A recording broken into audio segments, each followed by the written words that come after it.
Que vous soyez habitué à la Bible ou que ce soit tout nouveau pour vous, j'aimerais vous poser une question simple. Pourquoi la Bible existe-t-elle? Pas seulement pourquoi elle a été écrite, mais pourquoi Dieu a jugé nécessaire de parler et de laisser une trace. Si Dieu est Dieu, il pourrait rester silencieux, inaccessible, invisible, et pourtant toute la Bible raconte l'inverse. Elle nous montre un Dieu qui cherche l'homme, un Dieu qui parle, un Dieu qui se révèle. Un Dieu qui poursuit l'humanité pour la ramener à lui. Un Dieu qui, s'il reste en partie caché, ce n'est pas pour nous repousser, mais pour mieux nous permettre de le redécouvrir, de le découvrir. Même dans ces silences, il y a encore quelque chose à nous dire. Parce qu'au commencement, il y avait une relation, puis une rupture, puis une promesse, celle qu'un jour Dieu lui-même réparerait cette relation. Et c'est l'un des fils rouges que je préfère dans la parole. L'histoire d'une relation perdue et retrouvée. Et pour certains, encore à retrouver. Et depuis, Dieu continue d'agir pour réconcilier l'homme avec lui. Contrairement aux idées reçues, la Bible n'est pas d'abord un manuel religieux, avec des règles et des obligations. C'est d'abord une histoire. L'histoire d'une relation brisée qui a été restaurée. L'histoire d'un Dieu qui crée, d'un homme qui se perd, et d'un Dieu qui refuse d'abandonner sa création. C'est l'histoire du salut. C'est l'histoire de la réconciliation entre le Père et ses enfants. Toute la Bible raconte comment Dieu ramène l'homme à lui en créant, en faisant alliance, en jugeant et en sauvant. Beaucoup lisent la Bible par morceaux. Un psaume ici, une évangile là, un verset qui encourage, parfois hors contexte. Mais sans comprendre toujours le fil. Et quand on perd le fil, on perd le sens. Parce que la Bible, c'est pas une collection de textes, c'est une seule histoire. Faite dans une collection de textes. Mais c'est une seule histoire. Parce que la Bible, c'est une histoire qui commence en Genèse et qui mène à Jésus. Certains pourraient dire, la venue de Jésus dans les évangiles, c'est un nouveau départ qui nous conduit vers la fin des temps, vers l'Apocalypse. Mais l'Apocalypse, justement, ne commence pas par la révélation de la fin des temps, mais elle commence par révélation de Jésus-Christ. Le dernier livre de la Bible est d'abord une révélation de Jésus, pas un calendrier de catastrophe. Mais n'allons pas trop vite. On ne commence pas un repas par un dessert, ni une randonnée par le dernier point d'observation. Ce parcours que nous allons faire, cette randonnée, elle n'a rien d'original. Ceux qui sont familiers du texte biblique savent que sur le chemin d'Emmaüs, Jésus a fait quelque chose qui semblait extraordinaire à son époque.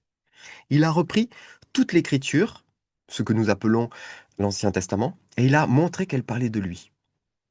Tout ce qui compose les écritures, c'est-à-dire la Torah, les prophètes, les écrits, ce que la traduction juive appelle le Tanakh, sur lequel nous reviendrons plus tard, tout converge vers Jésus.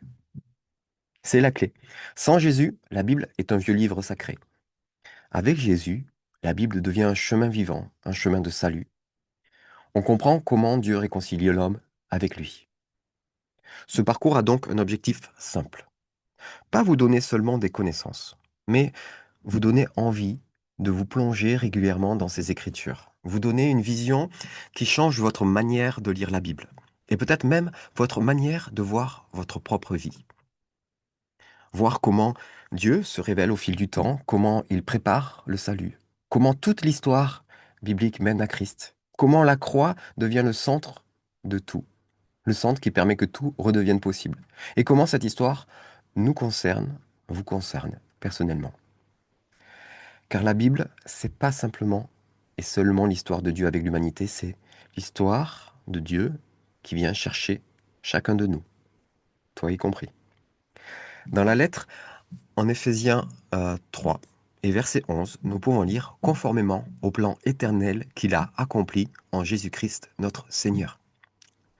Il y a donc un plan éternel et celui-ci s'accomplit au travers son Fils Jésus, Yeshua en hébreu. Dieu n'a pas révélé ce plan et ne s'est lui-même pas révélé en une seule fois. Il a parlé progressivement, à travers l'histoire, à travers un peuple, à travers des alliances, à travers des prophètes, à travers des actes puissants.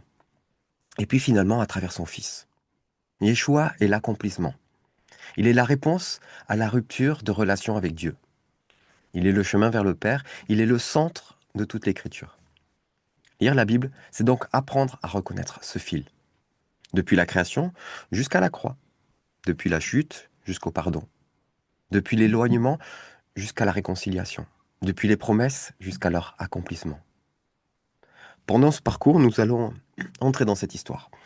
Pas comme des étudiants, mais comme des témoins.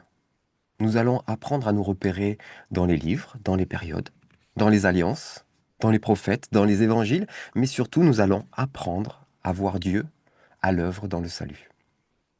À la fin de ce parcours, oui, vous saurez situer les grands livres, mais surtout vous saurez répondre à cette question. Où suis-je moi dans cette histoire de réconciliation? Parce que le but, c'est pas de savoir ce qu'est le Lévitique, de connaître les dates, de mémoriser des structures. Le but, c'est de comprendre le cœur du Père, de découvrir l'œuvre de Jésus et de voir comment cette réconciliation devient la nôtre. La Bible ne nous informe pas seulement, elle nous transforme. Et cette transformation, c'est un chemin. D'ailleurs, les premiers disciples de Christ n'étaient pas appelés chrétiens au début, mais ceux de la voie, en grec odos, ce qui signifie qu'ils suivaient un chemin de vie enseigné par Jésus. Plusieurs fois dans le livre des Actes, les premiers chrétiens sont appelés ceux de la voie. Dès le début, le christianisme n'est pas d'abord une étiquette, c'est un chemin, c'est une voie. Alors, ce panorama n'est pas seulement un cours, c'est une invitation. Entrer dans l'histoire de Jésus, découvrir Jésus à travers toute l'Écriture, comprendre le cœur du Père et laisser cette parole nous réconcilier avec lui. Bienvenue dans ce panorama biblique, bienvenue dans l'histoire de la réconciliation. Alors, si ce n'est pas déjà fait, je t'invite, et si ça t'intéresse, je t'invite dans la description de cette vidéo à cliquer sur le lien pour t'inscrire et recevoir les vidéos suivantes, les enseignements suivants, et tu verras la formule qui vous sera proposée, cette formule qui va sûrement évoluer au travers du temps. Si ce chemin t'intéresse, eh bien, prends tes chaussures de randonnée, prends ton bâton de marche, et on y va.